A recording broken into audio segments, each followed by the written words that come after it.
We all know America's politics right now are super polarized. They have wrong data on economic contributions of immigrants and refugees, but they're also completely wrong on the human stories. And it's not just the human stories of the immigrants and refugees, it's the human stories of the welcomers, those Americans that are accepting immigrants and refugees into their communities. Immigrants have always filled gaps in the economic markets, working important jobs and bringing new ideas and food and culture. And when we often think of immigrants and how they're welcomed, we think of liberal cities, but it's actually the rural communities that are trying to revitalize their towns that are welcoming immigrants with open arms. And guess what? It's working. To learn more about this topic, we're chatting with Anya McMurray, President and COO of Welcome.us, an incredible national initiative built to empower, inspire, and mobilize Americans from all corners of the country to welcome those that are seeking refuge in our country.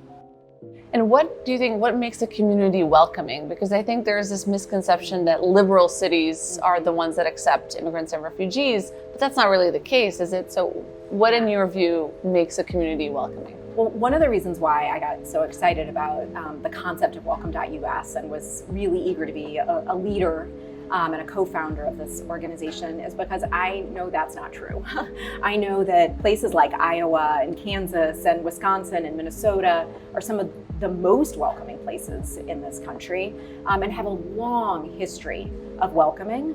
And as I grew up, the conversation around immigration began to change, and it has obviously changed so much in the last few years. It's broken my heart because I know that's not what it is for individuals. When it becomes individual to individual, the conversation's totally different. So what are some of the biggest gaps that you saw that you sort of really had to tackle and work on? We have these communities, like in Iowa, the community my dad grew up in has lost population every year for decades now. It's a community that used to be dynamic and vibrant and is now slowly dying. They want newcomers, but newcomers don't know about Webster City, Iowa, and Webster City, Iowa doesn't know how to attract newcomers. And so a lot of what we do, what Welcome does, is make that possible. We surface the opportunities for people all over the country to raise their hand and say they want to welcome. And then we help make it possible through these new pathways that the administration has recently created, where everyday people can actually be a bridge to safety for someone from another country who needs a safe place to go for them and their family. And we've focused on the middle of the country. We focused on small towns.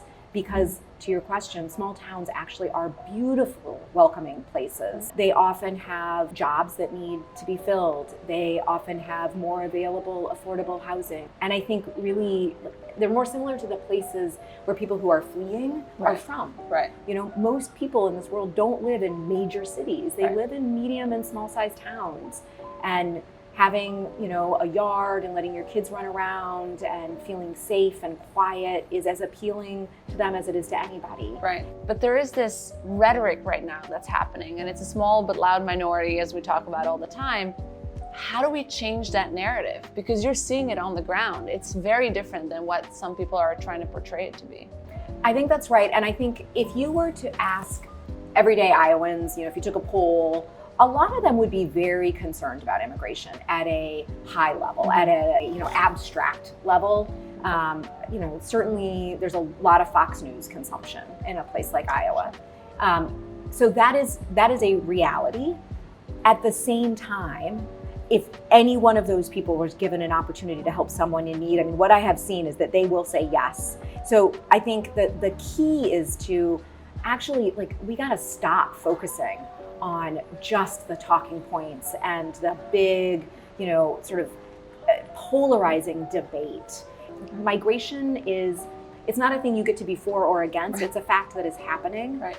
And I think that so many people are just really beginning to understand that the choice isn't are you for it or are you against it, it's are we gonna have proactive solutions or are we always gonna be in a reactive place?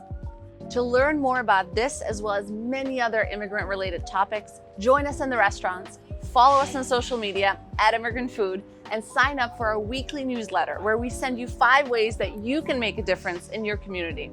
See you guys next time.